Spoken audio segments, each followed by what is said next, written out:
Tonight, a family's dangerous escape from war in Gaza. It was like a light from the sky. Finally, there's like an exit. They dodged airstrikes and bribed a border guard, but had to leave family behind. My family is stuck there. I could lose them any minute. They're approved to come to Canada, so why are so few getting out? An Ontario family wants answers after their 16-year-old with a rare form of epilepsy dies at school. He was a life force. He was happy. Why his mom says he should never have been left alone. For nearly 50 years, he shaped Canadian comedy and popularized stand-up. The fact that you're on stage alone with nobody to blame and nobody to thank. Yuck Yuck's founder Mark Breslin on the big names who started on his stage. And why, at his clubs, no joke goes too far. The audience has the ability to censor the acts by either not laughing or laughing. That conversation in the breakdown. From CBC News, this is The National with Ian Hennemensing. And we begin tonight with breaking news. The Edmonton Oilers are going to the Stanley Cup Finals, and Canada is that much closer to its first cup in 31 years.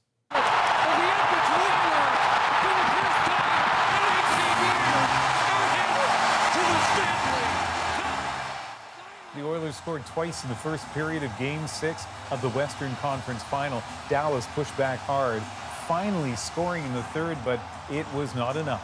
Final score, Edmonton 2, Dallas 1. What a night. Our Sam Sampson is outside the arena in Edmonton. And Sam, a thrilling ending for fans. It was absolutely bonkers, Ian, when those final seconds counted down on the clock and it turned out Edmonton was victorious.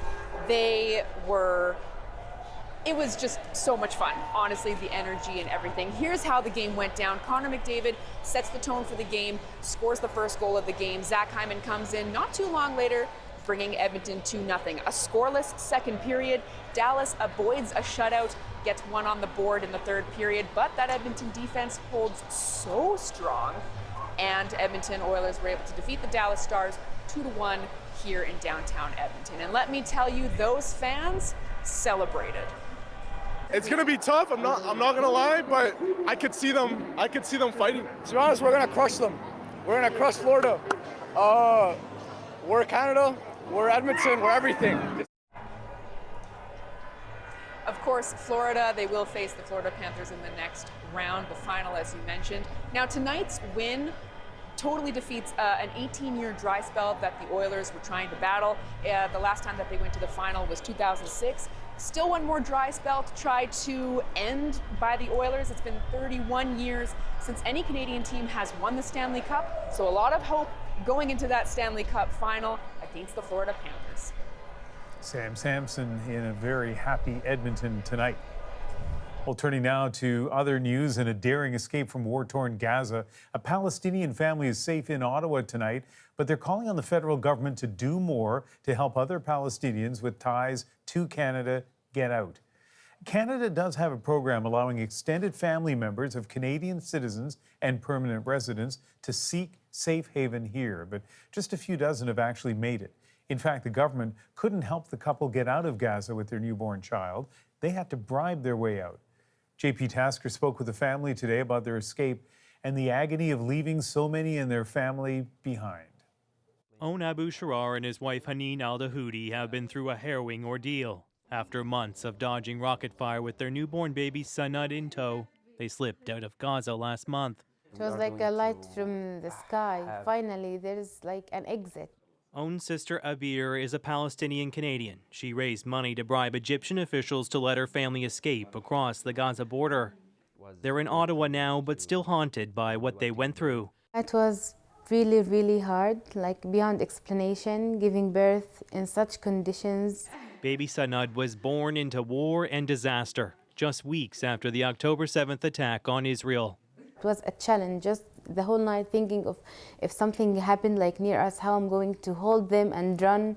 They did run for the Rafah border the first chance they got. The family on a federal government list of Gazans with ties to Canada eligible for temporary residency. The only way across the border, bribes. And there wasn't enough money to get Abir and Own's father and brother out. My family What about them? We try to do some kind of help for them the same way we did to ourselves, but they weren't lucky. You feel like guilty, like I have food, I'm taking a shower, there's hot water and so on. CBC News arranged a call. Say hi. One side of the family safely in Ottawa, the other surrounded by misery. I know they are facing health troubles. Own's brother Mohammed contracted hepatitis, a risk when there's little clean water to drink and limited access to health care. They told us our priority for people who lost their legs or hands. We don't have a place for you. Mohammed has been forced from the north to the south and now to the middle of Gaza. Nowhere is safe at this point, he says. So that's our life in these 8 months. Evacuation. Abir is feeling helpless a world away. Like I feel my family is stuck there. I could lose them any minute. She's angry with the federal government. She wants them to do more. Do your job, evacuate these people to safety and get them here as soon as possible, please. JP, the government has made moves to expand the program for those in Gaza, like the Abu Sharar family. Yeah, the Feds say they are willing to take in more Palestinians fleeing this conflict. They've just increased the cap. Up to 5,000 people can apply to come here. The problem, that border between Gaza and Egypt, not everyone has the money to bribe the border guards. The going rate is $15,000. Chrystia Freeland, the Deputy Prime Minister, said today the government is seized with this issue, but she maintains it's largely out of the government's hands. Egypt and Israel control who gets in and who gets out of Gaza. Ian? JP Tasker in Ottawa. Canada has added its voice to the international calls, urging Israel to clearly support the ceasefire deal for Gaza, presented by U.S. President Joe Biden. We agree with the president that it's time now for the other side to make clear their view of the proposal. Israel has offered. The phased plan presented Friday starts with a 6-week ceasefire and the release of some Israeli hostages. But the U.S. president hinted that Israel might have trouble accepting its own offer. I've urged the leadership in Israel to stand behind this deal, despite whatever pressure comes. That pressure came last night. 2 far-right cabinet ministers threatening to leave Israeli Prime Minister Benjamin Netanyahu's governing coalition.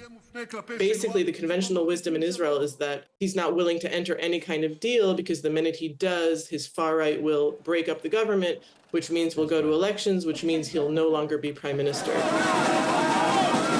This weekend, tens of thousands took to the streets in Tel Aviv, calling for a hostage deal and for Netanyahu's resignation.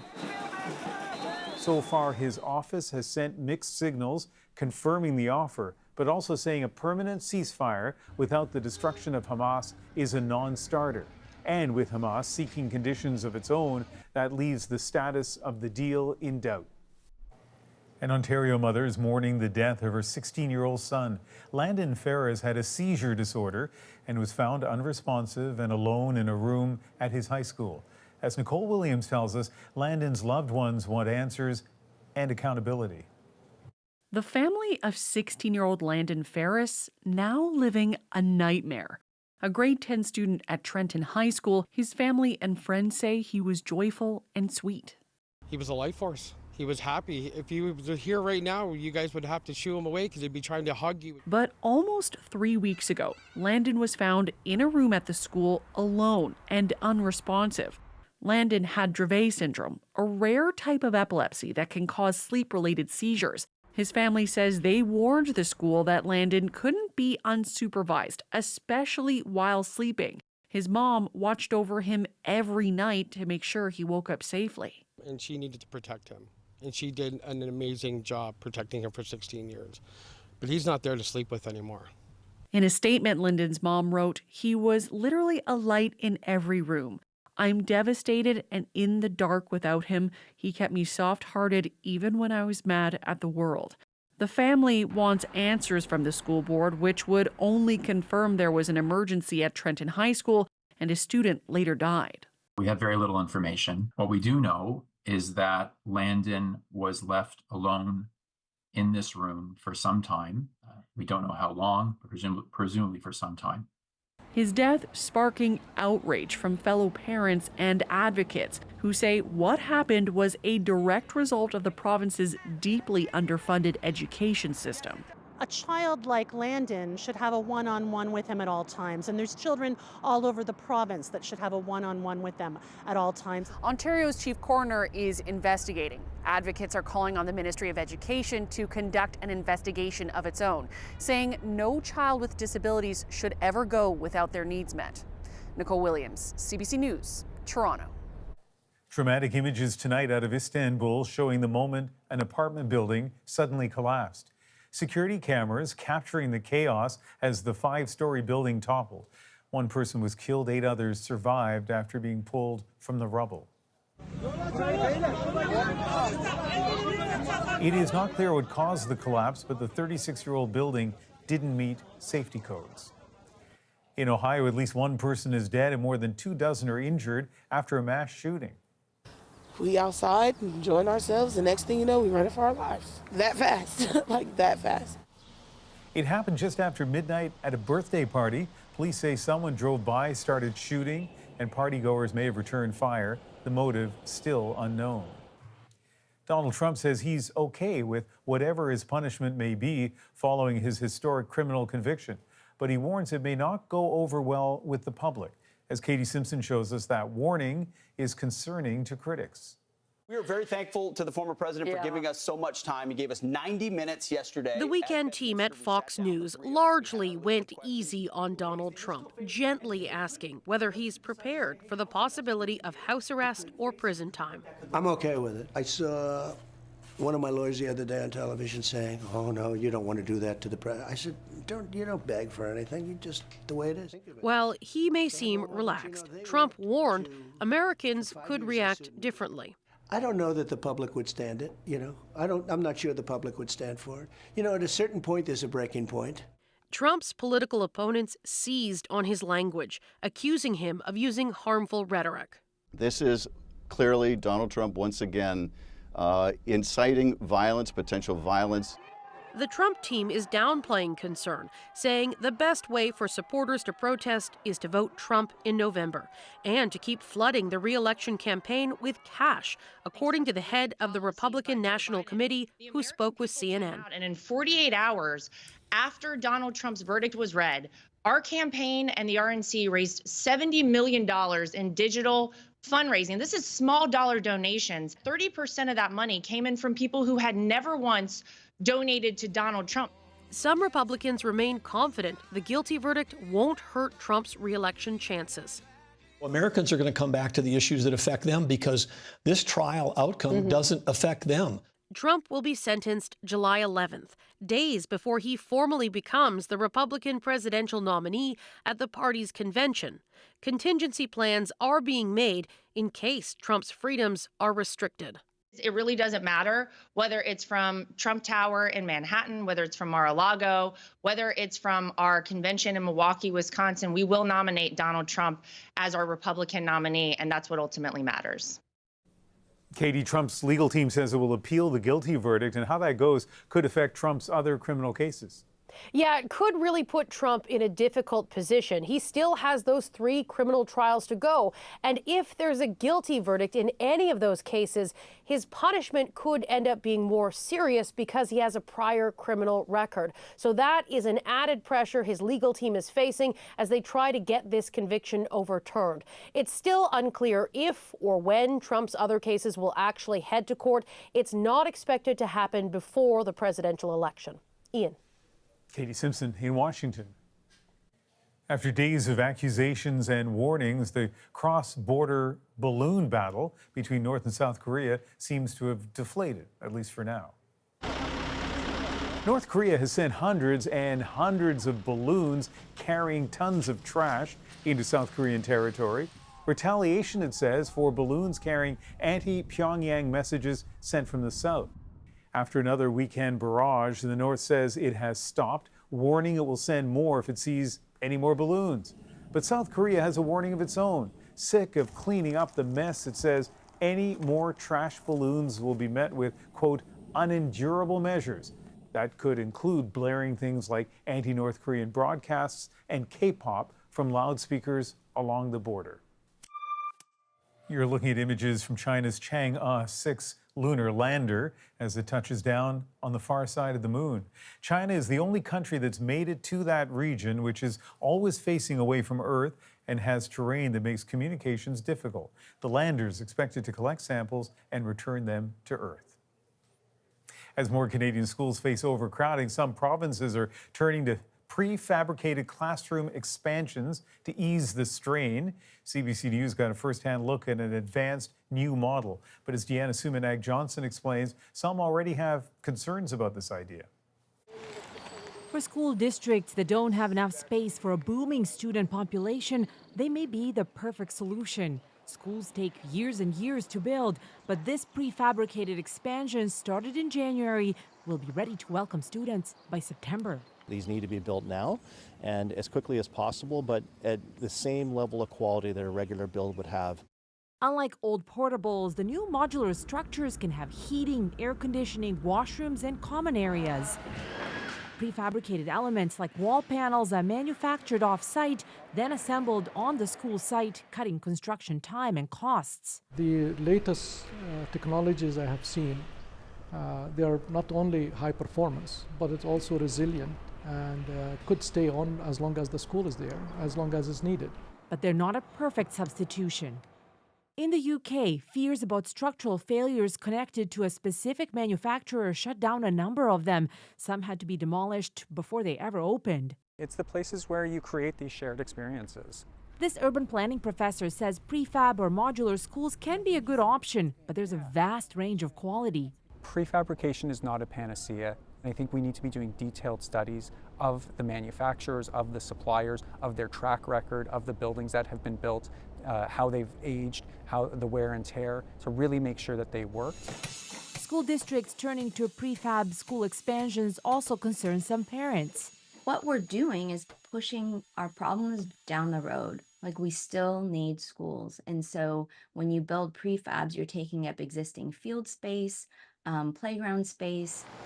But back in Colwood, BC, quick and high quality will have to do for now, as they hope these concrete slabs and steel panels could lay the foundation for years of learning. Deanna Sumanag-Johnson, CBC News, Toronto.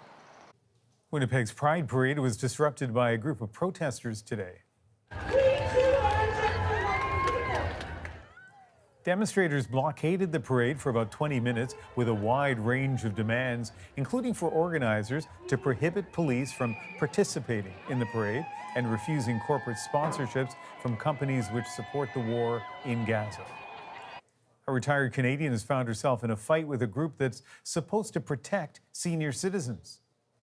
You can't advocate for the well-being of seniors and then get in bed with big tobacco. The partnership that's causing her to cut ties. And rallying support for a new national park. This can be a major change for the inner city of Winnipeg. The potential benefit for the land and the residents.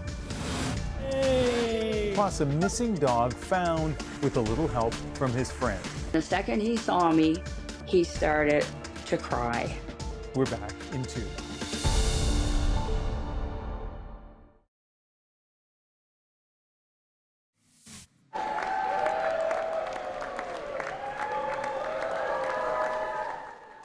A hero's welcome in Paris for American veterans ahead of the D-Day anniversary. They're all in their mid-90s and older. 66 veterans and their families travel to France to mark the 80th anniversary of the Normandy landings. Several Canadians are also on their way there to pay tribute to fallen soldiers. Now to a Go Public investigation. A BC woman is speaking out after she discovered Canada's largest advocacy group for seniors teamed up with a surprising partner. As Erica Johnson tells us, CARP granted a tobacco giant access to its members. Ellen Gould enjoys the fresh air of Powell River, once called the least polluted city in the world. So she was curious when an email arrived from CARP, the Canadian Association of Retired Persons, inviting her to take part in a focus group to explore alternatives to cigarettes, like vaping products. To her surprise, the project was sponsored by tobacco giant Rothmans, Benson & Hedges. I was just completely shocked that CARP would do this. You can't advocate for the well-being of seniors and then get in bed with big tobacco. Gould, who happens to be a public policy researcher, knows that vaping might be smoke-free, but it's still addictive, and the aerosol can contain potentially toxic chemicals. Haven't we taken enough from big tobacco? This is a generation that had to overcome their addictions. Rothmans is behind a campaign called Unsmoke Canada, saying people should stop smoking cigarettes. It touts vaping products as a potentially healthier alternative, products Rothmans now sells. But this tobacco researcher argues that vapes or e-cigarettes don't help most smokers quit tobacco. They either return to being exclusive cigarette smokers, or they become dual users of both e-cigarettes and cigarettes, and that's even worse. He argues the end goal of Rothman's campaign, get government to change regulations so vaping's not included under the Tobacco Act. That's what they want to achieve, legitimacy. And CARP is providing a platform for that legitimacy, which is absolutely wrong. The tobacco company said research with CARP's members is legal, appropriate, and essential. Gould emailed CARP to cancel her membership. The response in an email to go public from the association's president? Shrug. We have about 250,000 members. Does she quit her family every time she has an argument? CARP said it teamed up with Rothmans, Benson & Hedges after the company approached it, adding it thought raising the topic of smoking and alternatives was interesting. The organization declined to say how much money Rothmans offered it or whether the relationship would continue. Erica Johnson, CBC News, Vancouver. A group of Winnipeggers have an ambitious plan for a brand new national park. Now is the time to protect Winnipeg's rivers in perpetuity. How it could reshape the city's landscape. Plus, anger over Canada's new breast cancer screening guidelines. It's going to lead to confusion across the country. The recommendation, why some say it leaves women at risk, and what you can do if you want to get tested. But first. I mean, I don't like words like oh, I don't like that. I'm a romantic. A career in comedy, including the creation of Yuck Yucks. The audience does not come here to hate. The audience comes here to laugh. My sit-down with a powerhouse in Canada's stand-up scene. The National breaks down the stories shaping our world. Next.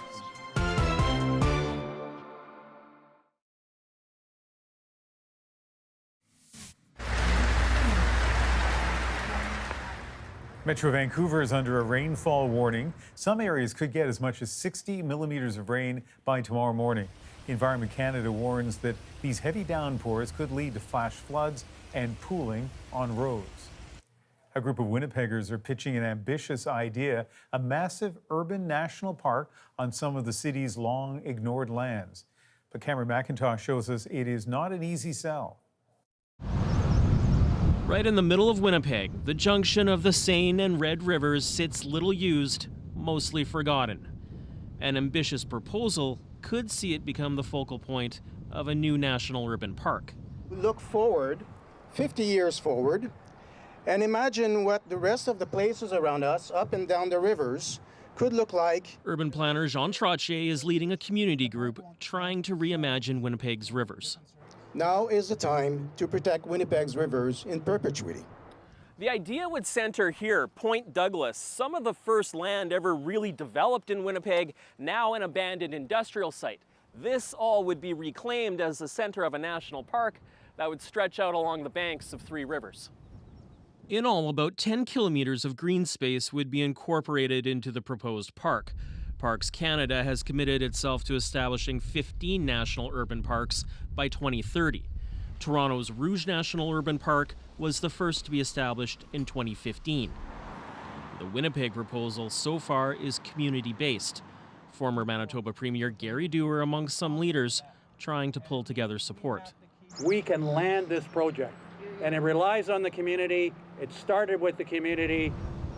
Beyond ecological preservation, the vision is to establish the green space as a cultural and social hub, some of it bordering some of the city's poorest neighborhoods. This can be a major change for the inner city of Winnipeg. It also comes with some concerns. Some of the riverbank land is used by Winnipeg's homeless.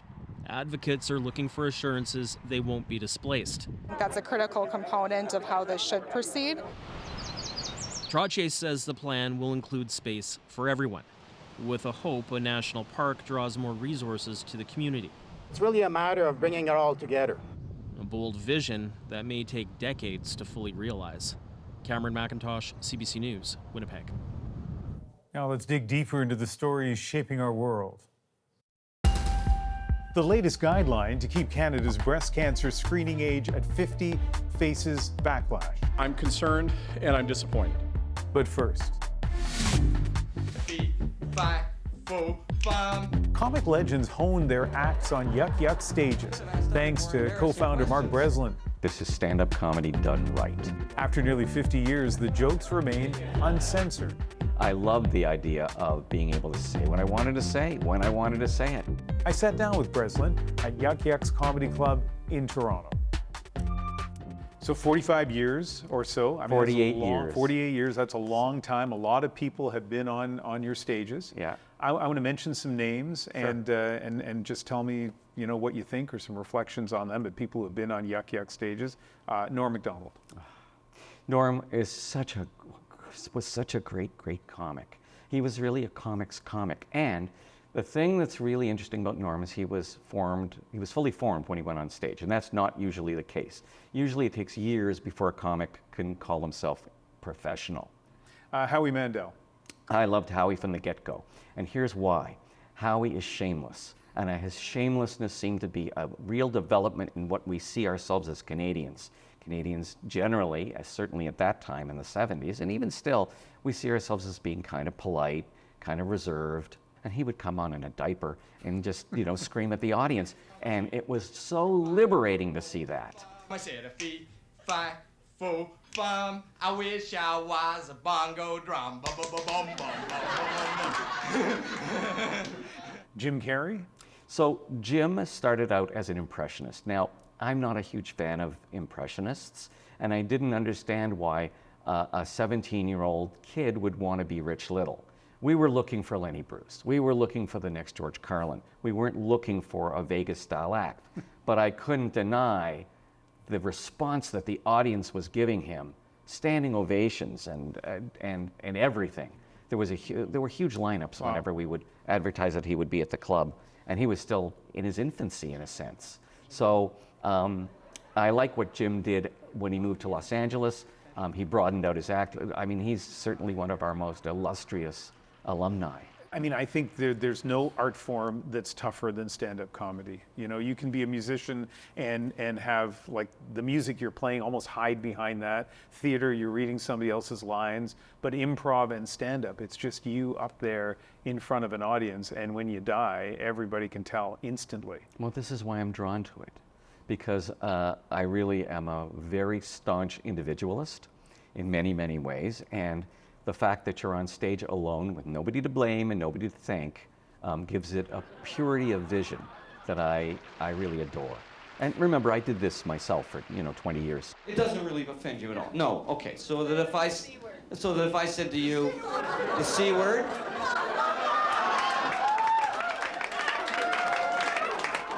you mean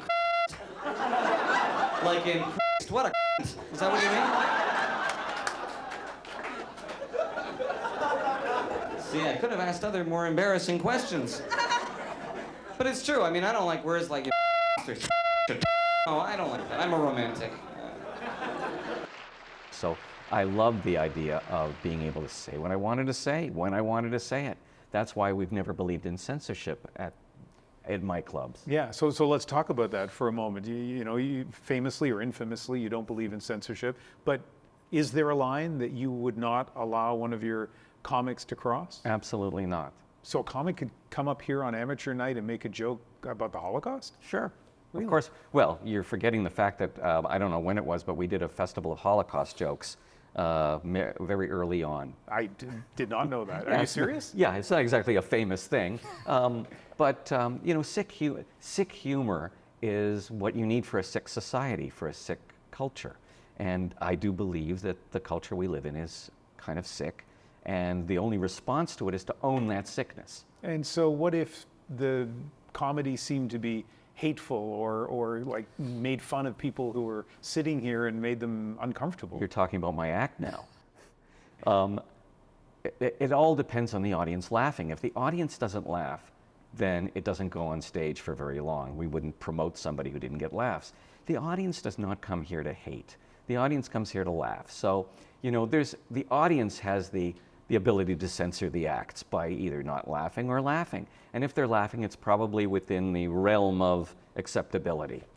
So Jerry Seinfeld has recently been saying that the left is destroying or has destroyed comedy. He talks about PC crap.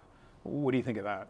Well, I don't find that it's ruined comedy because I'm doing exactly the same thing that I've been doing for the last 48 years, but I work on a really nice small scale. It's really not that hard for me to sell 200 seats a night in my clubs. I'm going to find 200 people a night that really don't care about being, you know, precisely not hurting anybody's feelings, because that's not really what comedy is all about.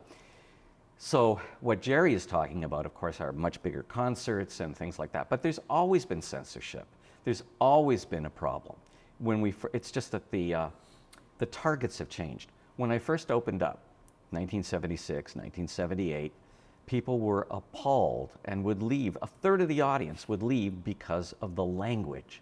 It wasn't the topics, it was the language. 4-letter words, never heard before on a Canadian stage, and repetitive over and over and over and over again. And the other thing is, in a pre-internet era, pre-cable TV era, there are probably people in that audience who never heard those words, right? Or at least not in the same way. Well, they didn't hear them in church, that's for sure. But here's how the censorship does fit in. You know, you can do anything you want at Yuck Yucks. Oh, that's great. So you'll perform for $200 and you'll walk away with 200 fans. But that's not really what the game is all about. The game is about becoming rich and famous. And if you can't do that act on television, at festivals, then why are you developing material that's just going to sit there and can only be used in clubs? Mm-hmm. So I find that the comics are more likely to self-censor than to be censored. It's actually campaign season. It's just going around campaigning, make sure everybody remembers to vote for me, Black Trudeau. What are all the good things I did for this country, like legalize weed, and that's it? That's it! It's got legalized weed to f the country up. Well, you know what, though? If you think about it politically, if you're about to f the country up, wouldn't you legalize weed first? Yeah. See, I'm about to do some shit to state this. So you get a lot of people in here tonight, for example, who are kind of new to comedy. Does it energize you? Does it dismay you? How do you feel hanging out with young people wanting to get into this business? Well, in some ways, it's the most exciting part.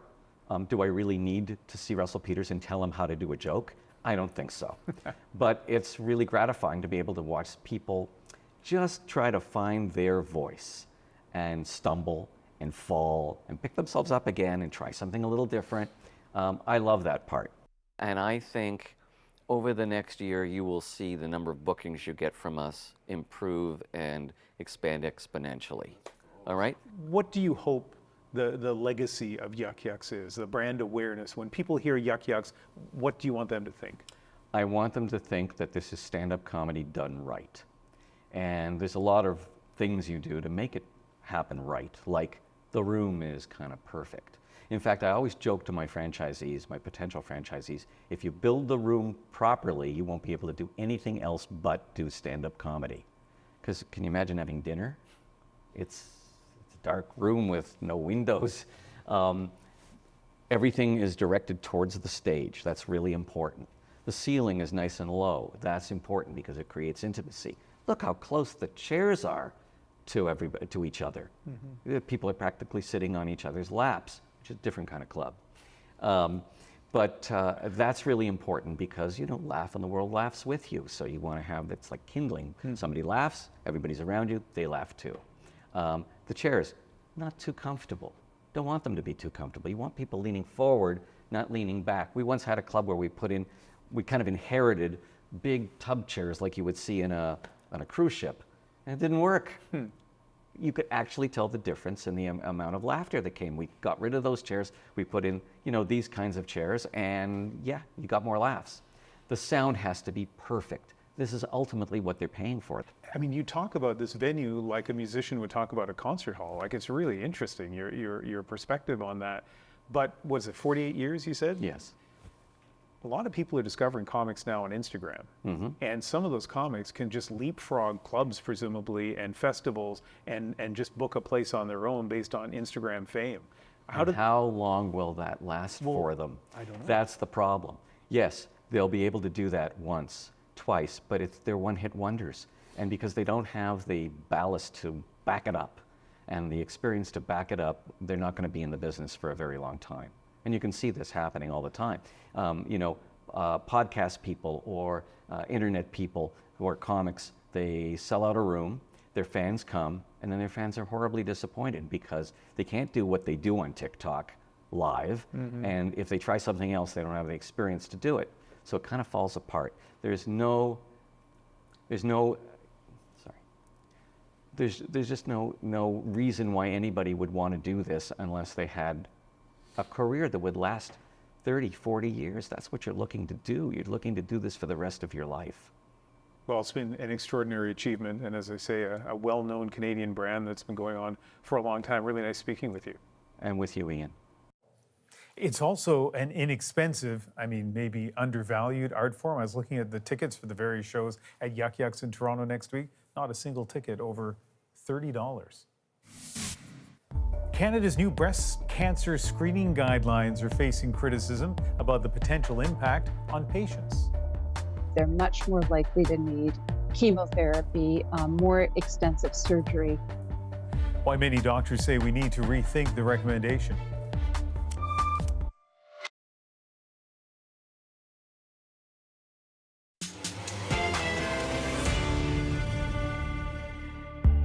A national task force says the age for routine breast cancer screening should not be lowered to 40. We recommended against systematic screening because the harms are big and the benefits are small. But advocates disagree. It makes me angry for all Canadians. And some provinces have already expanded access, meaning when you're eligible for detection depends on where you live.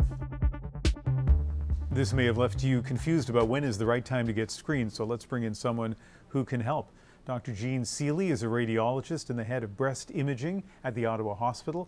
And Dr. Seeley, you've been among the medical experts calling on regular breast cancer screening to be offered to those in their 40s. What did you think when you heard the latest guidelines? I was very disappointed. We had been hoping for a change and an update in line with what the American guidelines had done. And so not getting this update and changing was very disappointing. It's going to lead to confusion across the country. And what do you make of some of the risks the task force outlined, including unnecessary testing, overdiagnosis, and the anxiety that all of that can cause? Honestly, that is something that we monitor in all the screening programs in the country.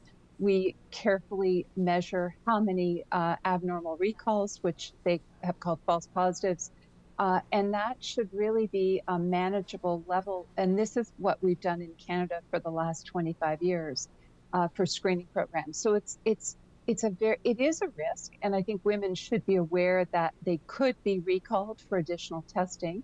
But that is something that women tell us they are very willing to do. And most of the time they get reassured by an abnormal finding turning out to be just normal tissue or something that is not cancerous. They would much rather have that kind of harm than the harm of a delayed diagnosis, of an advanced breast cancer. And so what do the numbers tell us of what the cost will be? And by cost, I mean, you can talk about it economically or talk about it in other ways, the impact on patients, the cost of not regularly screening women at age 40. Well, I think the first cost is the number of lives lost. And we know that for every 1,000 women screened in Canada, we will save 3 lives, 3 women's lives in their 40s.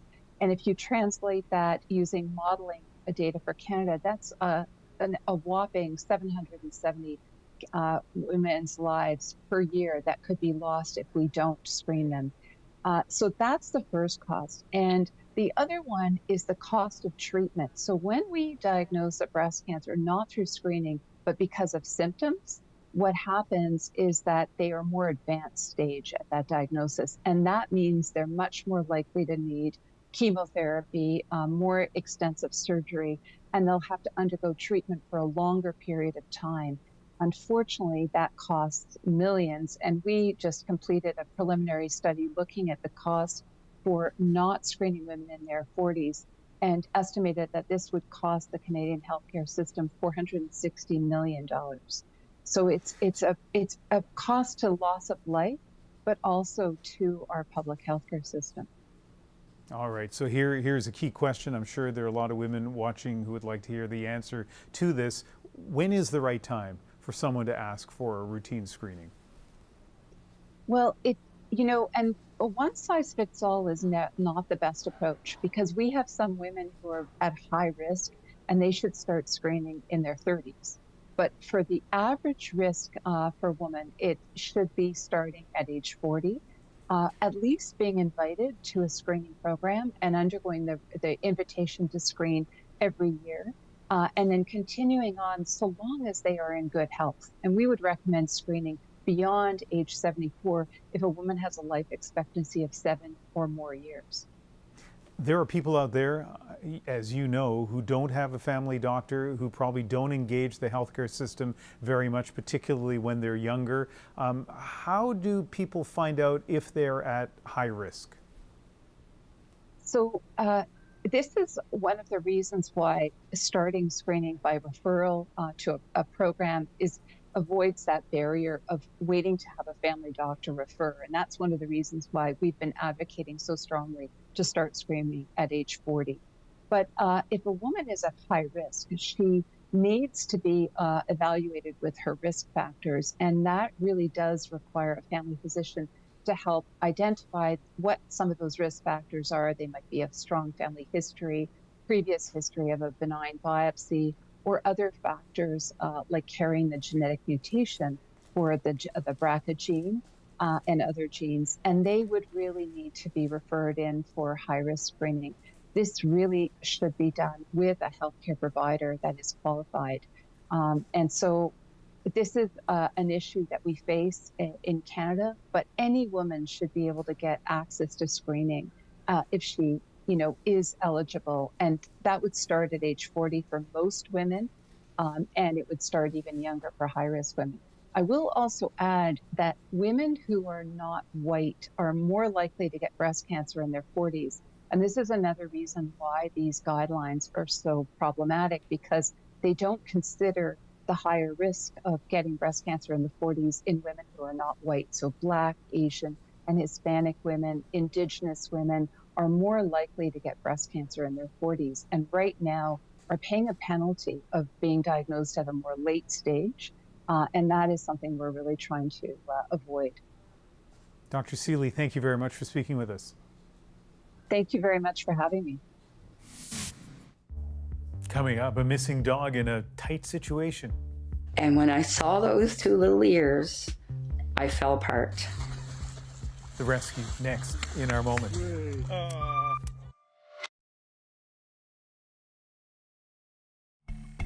This is Lynn Beasley with her 11-year-old dog, Wilson. Earlier this week, he went missing for 2 days, but while searching near the property, Lynn's other dog helped crack the case.